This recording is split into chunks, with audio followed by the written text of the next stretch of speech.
네, 오늘의 말씀의 제목은 성령을 통해 세상을 바라보라. 참 쉬운 말 같지만 굉장히 어려운 말이에요. 또 굉장히 어려운 말 같지만 믿음의 사람이라면 또 쉬운 말이 될 수 있습니다. 여러분께서는 지금 오늘 이 순간까지 어떤 눈으로 세상을 바라보고 계십니까? 뉴스를 들을 때, 또 세상에 되어지는 모든 것을 바라볼 때 어떤 모습으로 세상을 바라보고 있습니까? 몇 주 후면 20대 대통령 선거일이 다가왔습니다. 민주당의 눈으로 바라보면 이재명 후보가 대통령이 되어야 됩니다. 국민의 힘으로 바라보면 윤석열 후보가 대통령이 되어야 됩니다. 여러분, 성도들이 세상을 바라볼 때 내가 어떠한 가치관을 가지고 무엇을 바라보고 판단할 것이 아니라 성령의 눈으로 바라볼 수 있는 그런 하나님의 은혜자가 되기를 원합니다. 지금 지구촌 곳곳에서 자연적인 재해와 전쟁의 일로 인해서 우크라이나, 또 러시아 이런 곳 전쟁을 통해서 오늘 우리는 점점 인생의 종말이 다가오고 있음을 우리는 점점 알고 있습니다. 8절에 보니까 종말의 때에는 전쟁이 부르기가 확산될 뿐만 아니라 지진과 기근 이와 같은 자연재해들로 인해서 처처들에서 일어날 것을 우리에게 지금 이야기하고 있는 겁니다. 오늘 우리는 이것을 갖다가 눈으로 바라볼 때 이런 일들은 이렇게 전쟁이 일어나는 것이구나 라고 바라볼 것이 아니라 이런 것을 바라볼 때 내가 어떤 마음으로 바라보냐면 성령께서 주시는 그 은혜의 눈으로 세상을 보고 판단할 수 있어야 된다. 사리사욕과 아니라 내가 아는 지식과 아니라 학연과 지연과 영원함과 고향을 따져서 우리가 무엇을 판단하는 것이 아니라 하나님께서는 오늘 이것을 어떻게 바라보고 계시고 어떤 일을 행해야 될지 우리가 내 마음을 먼저 내려놓을 수 있는 믿음이 있어야 됩니다. 민족이 민족을, 나라가 나라를 대적하며 일어나겠고 처처의 지진이 있으며 기근이 있으니 이 재난이 이제 곧 시작이 됩니다. 우리는 이런 예언이 인류에게 일어나고 있음을 성경에 기록해 나왔기 때문에 우리 마음속에 때로는 두려운 마음도 없지 않아 있을 수 있습니다. 21세기에 들어서만 하더라도 지구촌 곳곳에서 일어난 지진, 이것으로 말미암아 수많은 사상자가 얼마나 많이 일어났습니까? 코로나19로 인하여, 또 요즘에는 오미크론으로 인해서 얼마나 많은 경제적 손실이 일어나고 있습니다. 이것은 계산할 수 없을 정도로 힘들게 우리를 옥죄하고 있습니다. 어디나 할 것도 없이 지구촌 곳곳에서 이상 기온으로 인해서 지금 세상은 어쩌면 마지막 종말을 향해서 달려가고 있을지 모릅니다. 이것은 오늘 우리의 눈으로 보고 있는 현실이기 때문에 저와 여러분들도 이것이 바로 세상의 종말을 향해서 나가고 있는 것이 아닌가라고 생각하면서 기도할 겁니다. 여러분, 오늘 우리는 무엇을 바라보든지 다 하나님 손 안에서 이루어지는 겁니다. 이것이 그냥 이루어진 것이 어느 날 갑자기 이루어진 것이 아니라 모든 것은 다 하나님의 뜻 안에서 이루어지는 거예요. 우리 앞에 코로나19, 오미크론 이런 일들이 일어나는 것은 그냥 하나의 질병으로 바라볼 것이 아니라 이런 것을 통해서 하나님은 오늘 나에게 무엇을 말씀하고 있는지 성령의 조명을 받아들여서 하나님은 나에게 지금 내가 완악한 내 마음을 무너뜨리고 나의 허약한 마음을 바라보면서 하나님을 의지하도록 만드시기 위해서 이러한 질병을 우리에게 허락해 주셨는가 보다. 여러분이 몸이 아프고 고통 가운데 있으면 나도 모르게 하나님 이 병만 고쳐주면 나 하나님 말씀대로 잘 살게요. 다 그렇게 얘기하잖아요. 이것은 우리의 고백입니다. 이것이 바로 하나님께서 우리에게 주시는 우리의 연약한 마음속에 주는 질병일 수 있습니다. 그렇기 때문에 우리는 생명이나 호흡이나 이 모든 것들은 다 하나님의 만물, 그분의 역사를 통해서 이루어지고 있음을 우리는 깨닫게 되는 것입니다. 예수님께서 오늘 우리들에게 말씀하실 때도 세상에서 되어지는 일들을 바라보면서 하나님의 뜻이 무엇인가를 분별하면서 살아라, 이렇게 기록해 봤습니다. 예수님께서 배와 그 탕자들에게 위협하는 폭풍을 바라보면서 우리 예수님이 꾸짖으셨잖아요. 잔잔할지어다. 예수님께서 만물의 주인이기 때문에 심지어 파도와 모든 만물을 주님께서 명령을 하시니까 그들이 다 잠잠해졌습니다. 우리는 성경에서 예수님께서 행하실 때 행하는 모든 일들을 보면은 초자연적인 일들을 행하셨습니다. 모세가 지팡이를 들고 홍해를 가리키자 어떻습니까? 홍해 바다가 갈라졌습니다. 또한 여호수아가 간구하자 해와 달이 멈추는 역사가 일어났습니다.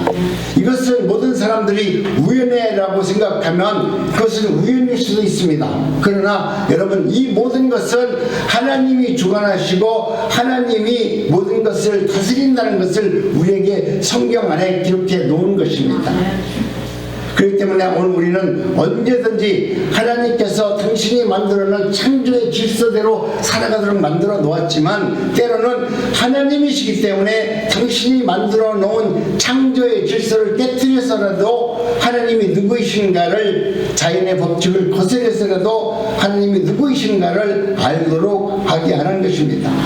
지진이나 기근도 코로나19나 오미크론 같은 바이러스로 인해서 질병도 이와 같은 맥락으로 우리가 이해하면서 이것을 눈으로, 성령의 눈으로 바라볼 수 있는 은혜가 있어야 됩니다. 자연의 재해는 일컬어 하나님의 섭리와 특별히 관계가 있습니다. 그렇기 때문에 오늘 우리는 이런 자연적 재해를 통해서 우리의 몸과 마음과 생각을 우리가 잘 돌이켜보고, 무엇을 바라볼 때마다 내 눈으로 바라보는 것이 아니라 기도함으로 말미암아, 하나님, 오늘 내 현상 앞에는 이러한 일들이 일어났는데 내 눈으로 보이는 것은 이것인데, 성령께서는 이 연약한 종에게 하나님의 뜻이 무엇인가를 분별할 수 있도록 성령이 나를 감싸서 성령의 능력으로 세상을 바라볼 수 있는 은혜를 허락하여 주옵소서. 사람의 이야기를 듣고 이리비일비하면서 자존심 상할 필요 없어요. 많은 사람들은 내가 이러면 자존심 상한다, 이러면 기분 나쁘다 그러는데, 여러분, 그건 아무것도 아닙니다. 하나님 편에서 어떤 것이 기쁜 것인가를 생각하면, 여러분, 하나님이 기뻐하는 일을 했을 때 여러분이 누리는 그 평안함과 그 기쁨과 감사는 이루 말할 수 없어요. 사람들이 아니야, 이렇게 해야 돼, 왜 그래, 자존심 상하잖아, 기분 나쁘잖아, 그 말을 들었을 때는 결국 내가 나 역시, 나는 연약한 존재고 날마다 사단의 말에 끌려다니는 종으로 뵙기 살다가 그렇게 내 인생 끝날 수밖에 없습니다.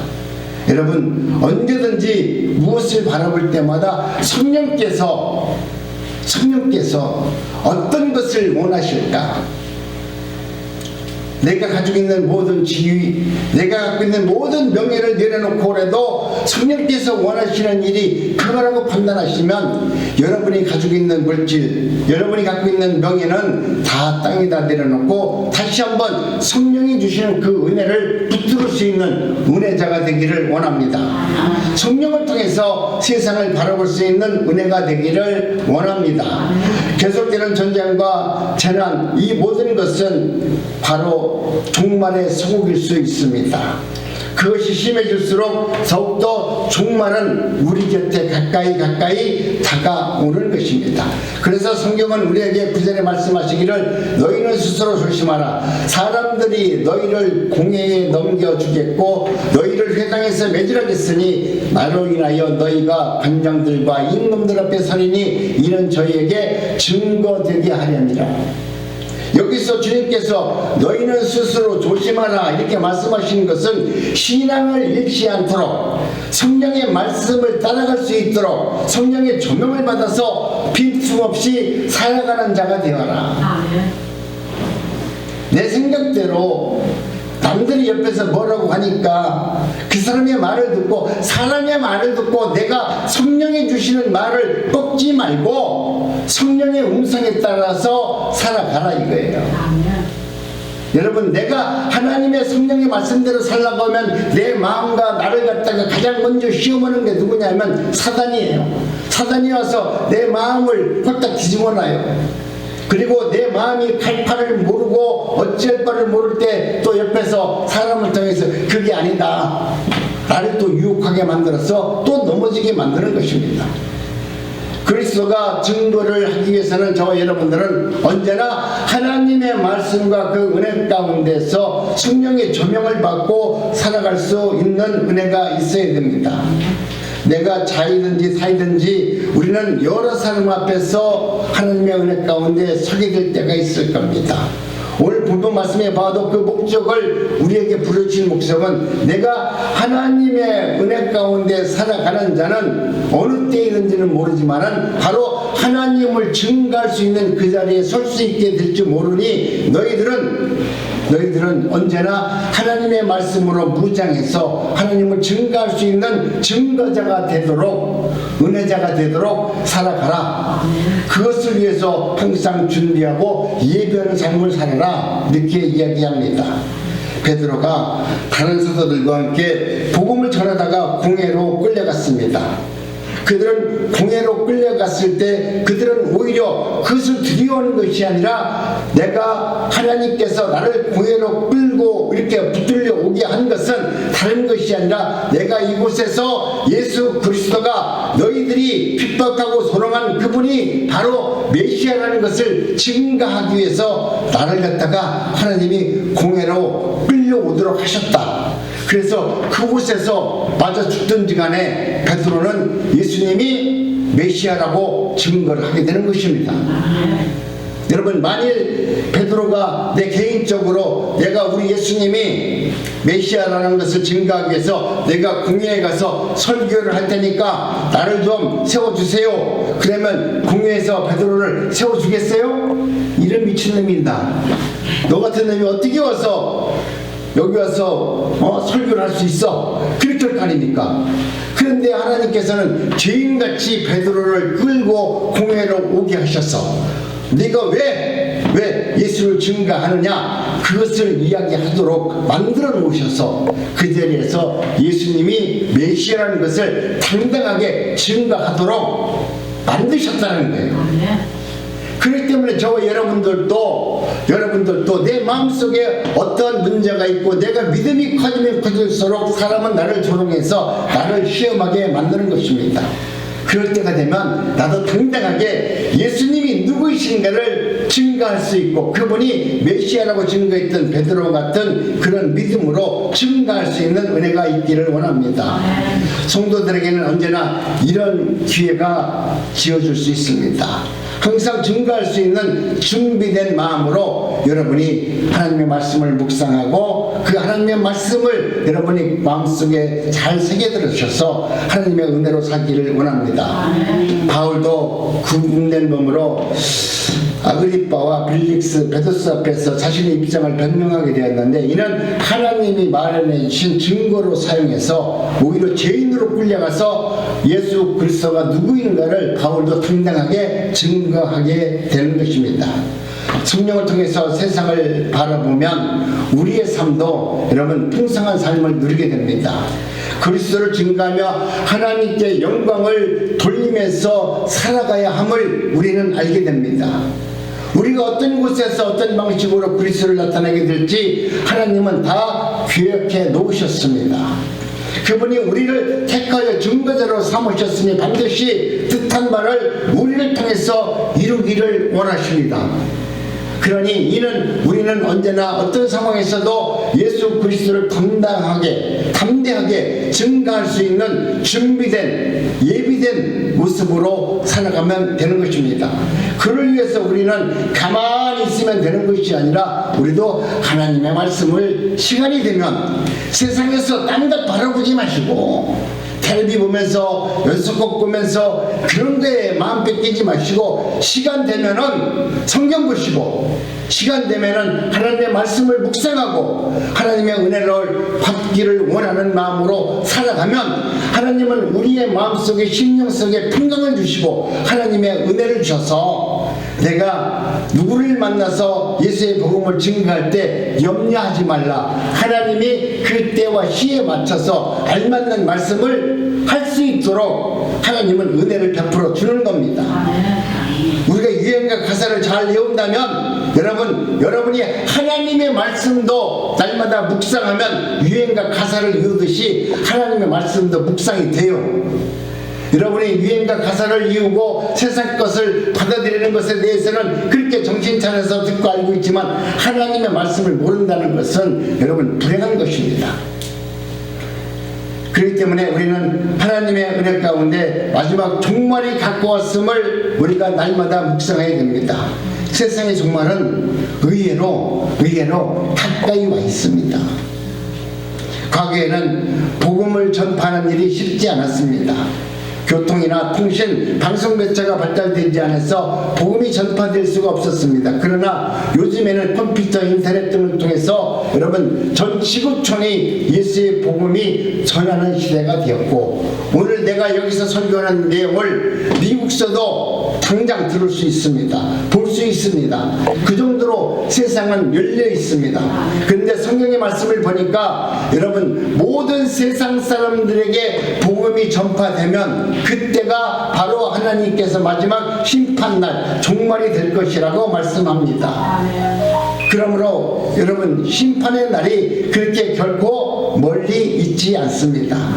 따라서 우리는 성령을 통해서 세상을 바라봅시다. 성령을 통해서 만나는 모든 사람들을 대합시다. 나보다 철저하게 종말을 대비하는 삶을 살아갈 때 저와 여러분은 영적으로 깨어 있어서 말씀의 중심, 삶의 중심을 예수 그리스도에게 맡기면서 내게 준 사명을 잘 감당할 수 있는 은혜대로 살 수 있는 겁니다. 그래서 주님께서 오셔서 결산할 때 주님, 저는 그나마 이만큼이라도 내 믿음을 갖고 주님 오시기를 기다리고 있었습니다. 주님이 오셨는데 그때 가서 주님한테 보여주실 믿음이 누군만큼도 없다라면 여러분 그때는 얼마나 억울합니까? 그 시간이 얼마 남지 않았습니다. 여러분 종말은 의외로 가까이 와 있기 때문에 늘 경각심 속에서 신앙생활을 할 수 있기를 간절히 원합니다. 마가복음 13장 11절에 보면은 성령님은 성도 안에 거하시는 예수 그리스도의 증거자라고 말씀을 하십니다. 10절에 보면 모든 세상의 종말을 결정적인 징조가 나옵니다. 또 너의 복음이 먼저 만국에 전파되어야 할 것이다. 이것은 마지막 때가 됐음을 우리에게 말합니다. 이제는 즉 세상의 마지막 때가 돼서 사람들을 미혹하고 난리의 소문, 전쟁 소식, 처초, 기근 이런 것들이 우리 생활 주변 속에서 일어난다고 말하는데 지금 우리의 주변이 지금 그렇지 않나요? 날마다 세상 뉴스를 들어보니까 지금 똑같은 말씀과 성경에서 기록한 일들이 지금 일어나잖아요. 지구촌 곳곳에서 전쟁이 일어나고 지구촌 곳곳에서 질병으로 인해서 고통을 당하고, 이 모든 것을 우연히 된 것이 아니라 마지막 때에 하나님의 예표로 보여주신다고 말씀했습니다. 그렇기 때문에 저와 여러분들은 내 마지막을 아름답게 여러분 준비하는 겁니다. 우리가 예수를 믿는 것은 내가 믿음 안에서 가장 아름답게 죽기를 위해서 예수를 믿는 거예요. 내가 예수를 믿어서 이 세상에서 잘 먹고 잘 살자는 것이 아니라 내가 마지막 죽을 때 가장 아름다운 모습으로 내 믿음, 성령이 주신 그 은혜로 기뻐하며 감사하며 내 생명을 하나님께 내 모든 것을 드리는 아름다운 믿음으로 죽기 위해서 우리는 예수 그리스도를 믿는 거예요. 잘 죽기 위해서 예수를 믿는 거예요. 잘 살기 위해서 예수를 믿는 것이 아니라 내가 하나님의 말씀에 안에서 잘 죽기를 원해서 나는 예수를 믿습니다. 그 아름다운 죽음을 통해서 우리는 영원한 삶을 살 수 있기 때문에 그렇습니다. 성령님은 누구이십니까? 예수님은 그분을 다른 보혜사라고 말씀을 하고 계십니다. 그분이 성도님들에게 오셔서 중요한 것은 하나님의 말씀을 가르치고 깨닫고 하나님이 누구이신가를 알게 해 주신다는 겁니다. 그분이 여러분의 삶 속에서 늘 생명의 주관자로 성령을 통해서 하나님의 은혜를 받은 자는 여러분 성령님은 나와 함께 하신대요.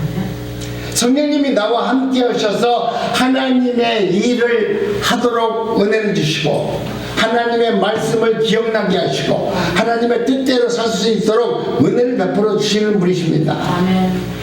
아버지께서 내 이름으로 보내실 성령 그가 너희에게 모든 것을 뭐라고 합니까? 가르치고 내가 너희에게 말한 모든 것을 생각나게 하리니 우리가 마지막 한날날에 오면 사람들이 그 마지막 때에 우왕좌왕해요.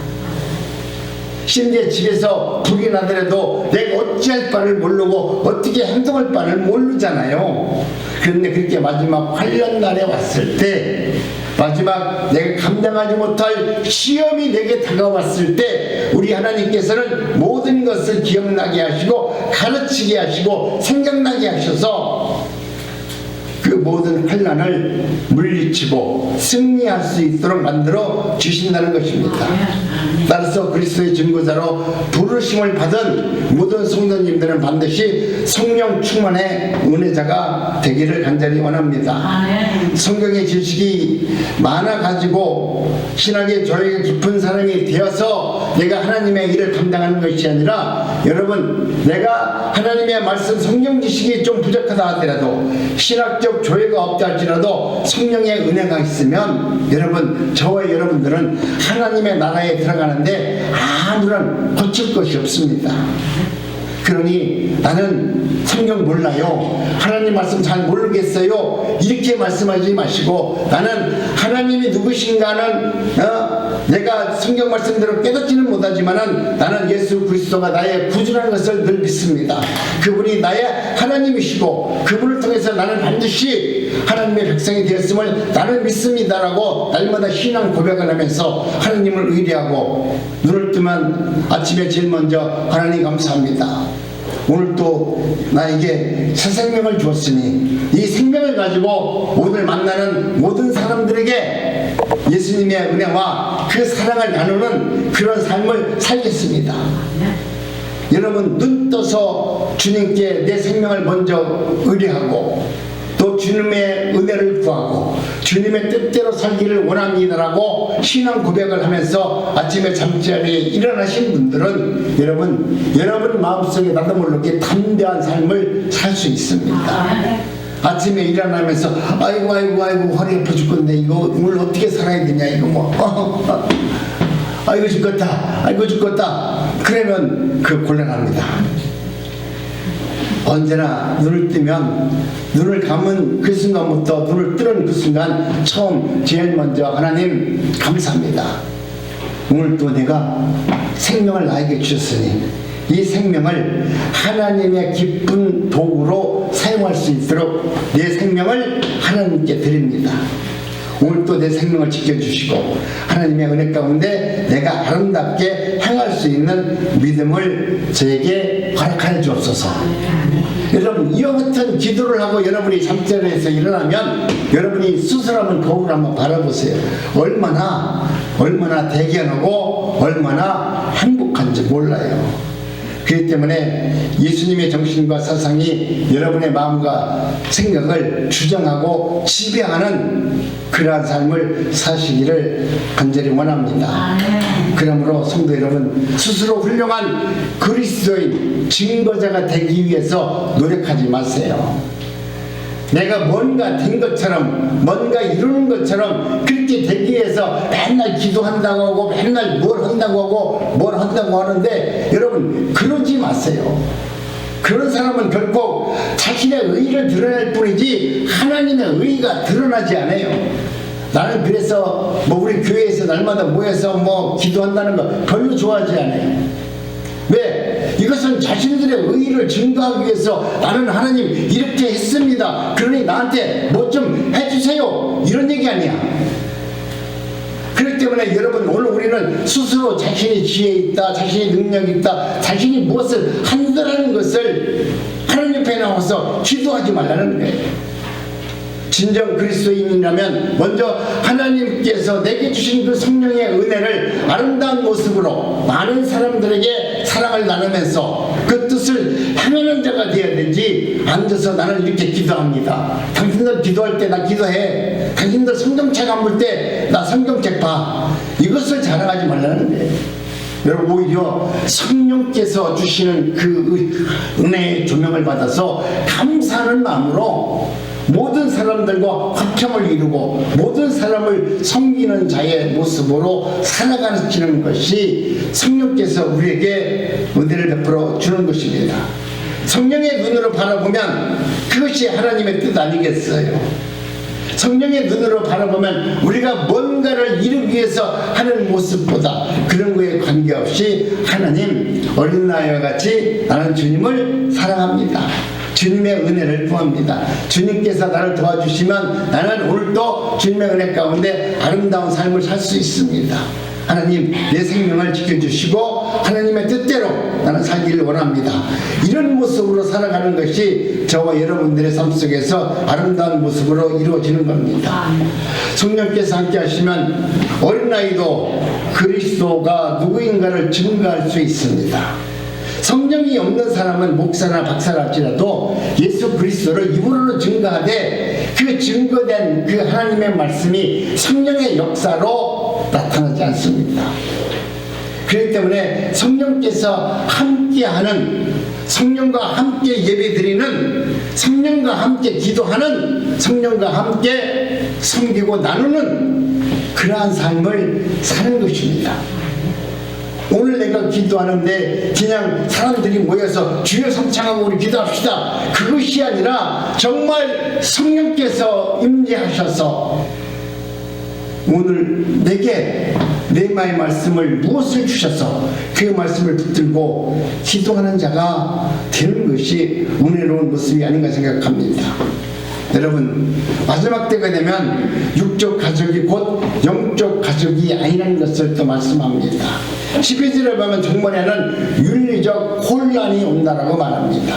이것은 보면은 끈질기게 지속되어 오던 가족의 관계가 예수님으로 인해서 깨어지는 현상이 생긴다는 것을 이야기합니다. 형제가 형제를, 아비가 자식을 죽이는 데 내어주며 자식이 부모를 대적하여 죽이게 하리니, 이렇게 말씀합니다. 여러분, 무서운 말이잖아요. 이는 혈연 관계가 영적인 관계로 이어지지 않는다는 것을 이야기합니다. 그때는 형제 사이가 갈라지게 되고 부모와 자녀 사이도 심각한 문제가 생길 수 있음을 이야기하게 됩니다. 한 놈을 알고 함께 생활하던 부부 사이도 점점 멀어져서 골이 생길 수 있다고 말합니다. 반면 남남으로 알고 있던 이들이 오히려 가까운 친구가 되고 친척이 되고 가족이 될 수 있음을 말해주고 있습니다. 그렇기 때문에 여러분, 오늘 우리는 우리의 삶 속에서 여러분이 진정으로 내 사랑하는 가족들을 생각한다면 그 가족들과 마지막 대적자가 되지 않기 위해서 사랑하는 가족들에게 시간이 되면 들수록 예수의 복음을 내 가정에서 먼저 전할 수 있는 은혜가 있기를 원합니다. 우리 어머니들이, 야, 나는 정말 아무것도 모르고 난국중앙교회를 몇 년 다녔는데 하나님의 은혜를 생각해 보니까, 내가 오늘까지 살아온 시간을 되돌아보니까 이것은 내가 산 것이 아니라 하나님의 은혜로 내가 살게 되었음을 내가 알게 되었다. 그리고 나는 너희들이 예수 그리스도를 믿어서 이 땅에서 자식과 또 며느리와 친구로 알았던 이 사이가 천국에서도 그런 관계로 만났으면 참 좋겠다. 그러니 너희들도 예수 그리스도를 나의 구주로 믿기를 원한다. 여러분, 이런 복음의 증거자 성령의 사람이 되기를 원합니다. 내 모친과 내 동생을 보라. 누구든지 하나님의 뜻대로 행하는 자는 내 형제요 자매요 모친이라. 그렇지 않은 사람은 형제요 자매요 모친이 될 수 없음을 말합니다. 비록 혈연 관계에 있을지라도 하나님의 뜻대로 행하지 않으면 예수님과 아무런 상관이 없는 남남이 되며, 반대로 혈연 관계가 없다 할지라도 하나님의 뜻대로 행하면 그 사람은 예수님의 가족이 된다는 것을 이야기합니다. 자녀들에게 예수님의 사랑을 증거하시기를 간절히 바랍니다. 여러분, 인내는 주님의 약속에 참여하기 위해서 가장 필수적 요건입니다. 13절에 보면 주님은 성도들에게 많은 핍박이 따르게 될 것이며 이를 인내로 극복해야 구원을 얻게 될 것임을 말해주고 있습니다. 우리가 하나님의 은혜 가운데 모든 것을 우리를 부르시고 택하시고 지명하셨기 때문에 우리는 구원을 받습니다. 그러나 오늘 우리가 그 말씀을 붙들고 살아가면서 당하는 핍박과 환난이 있을 때 우리는 그것을 하나님의 말씀을 믿는 믿음으로 인내하면서 구원을 기다리면서 그 말씀대로 살아갈 때 우리의 구원이 완성이 되는 것입니다. 또 너희가 내 이름으로 인하여 모든 사람들에게 미움을 받을 것이나 나중까지 견디는 자가 구원을 얻으리라. 내가 예수의 복음을 증거하면 나를 대적하고 나를 핍박하고 나를 조롱하는 자들이 있을 것이다. 그때까지 그런 일이 있다 할지라도 인내하고 참을 수 있는 은혜자가 되기를 원합니다. 참으로 인내는 성도가 주님의 약속에 참여하기 위한 필수적 조건입니다. 예수를 믿는 사람들이 인내하지도 않고 참기도 않고 기도하지도 않고 감사하지도 않는다면 그것은 예수 믿는 사람들의 모습이 아니에요. 예수를 믿는다는 것은 많은 고난을 당하나 그 고난을 잘 참을 수 있고 그 고난 중에서 감사할 수 있는 은혜를 받은 사람이 하나님의 구원을 받은 하나님의 자녀가 되는 것입니다. 또한 우리에게는 최후의 승리가 그러므로 보장이 될 수 있는 것입니다. 그런데 우리는 세상에 아무리 무서운 기세로 우리를 위협한다 할지라도 신앙을 버리도록 유혹과 환난과 핍박이 당한다 할지라도 절대로 흔들려서는 안 됩니다. 세상에 대한 하나님의 심판은 상상하기 어려운 두려운 심판이 있습니다. 환난이 계속되고 지구촌 곳곳에서 전쟁과 기근이 있으면 인류의 미래에 절망적인 소식일 수밖에 없습니다. 서로가 잘 살기 위해서 서로가 더 좋은 나라를 만들기 위해서 더 좋은 무기를 만들고 더 좋은 무엇을 만든다는 것은 결국 세상을 파괴하는 도구를 만드는 것이지 그것을 통해서 세상이 아름다워지는 것은 아니기 때문에 그렇습니다. 따라서 그분 안에 있는 우리에게는 승리가 확실히 보장되어 있기 때문에 저와 여러분들은 어떠한 전쟁이나 어떠한 환난이 있다 할지라도 인내하며 감사하며 기도할 수 있는 은혜가 있어야 되는 것입니다. 세상에 하나님의 심판이 임하면 그동안 외적인 모습은 더 이상 아무런 의미가 없어요. 마지막 심판 때가 되면 사람과 사람 사이에서 일어나는데 차별과 정치적 갈등과 대립 이런 것도 아무런 필요가 없습니다. 이젠 하나님께서 마지막 심판 때가 되면 온 인류를 향해서 우리 하나님은 심판을 하십니다. 이제는 성령의 눈으로 성령을 통해서 세상을 바라볼 수 있는 은혜가 있기를 원합니다. 그날은 하나님만이 홀로 영광을 받으시는 날입니다. 하나님은 이제 결말을 내릴 겁니다. 거슬렸던 모든 질서가 무너지고 새로운 권력은 세상의 권력은 모든 것이 해체되고 멸망하게 될 것입니다. 하나님의 심판은 새로운 세상의 창조를 예고하고 있음을 여러분 잊지 마시기 바랍니다. 살아있는 저와 여러분들이 그날 하나님의 뜻을 이루는 하나님께서 기뻐하고 하나님께서 원하시는 자녀로서 그 마지막 심판을 통해서 우리가 영원히 구원을 받는 하나님의 은혜와 자녀가 되기를 원합니다. 이제는 세상을 바라볼 때 내가 어디에 속해 있느냐 이것을 바라보지 말고 성령의 눈으로 하나님은 어떻게 하실까?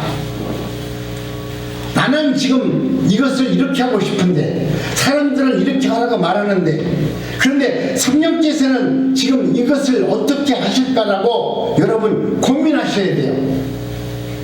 무엇을 결정할 때 사람 때문에 기분 나쁘고 환경 때문에 기분 나쁘다 얘기하지 말고 하나님은 오늘 이 일에 대해서 내가 이 일을 결정할 때 하나님은 뭐라고 하실까? 성령께서는 내 안에서 어떻게 역사하시는가? 하나님이 기뻐하는 일을 여러분이 선택해서 하나님의 은혜가 여러분 삶 속에서 날마다 충만해질 때 여러분의 삶은 성숙해지고 믿음은 점점 확장되어서 하나님의 나라와 그 말씀을 선포하는 자리로 나갈 수 있게 되기 때문에 그렇습니다. 여러분, 성령을 통해서 세상을 바라보는 저와 여러분이 되시기를 주님의 이름으로 축복합니다. 아멘.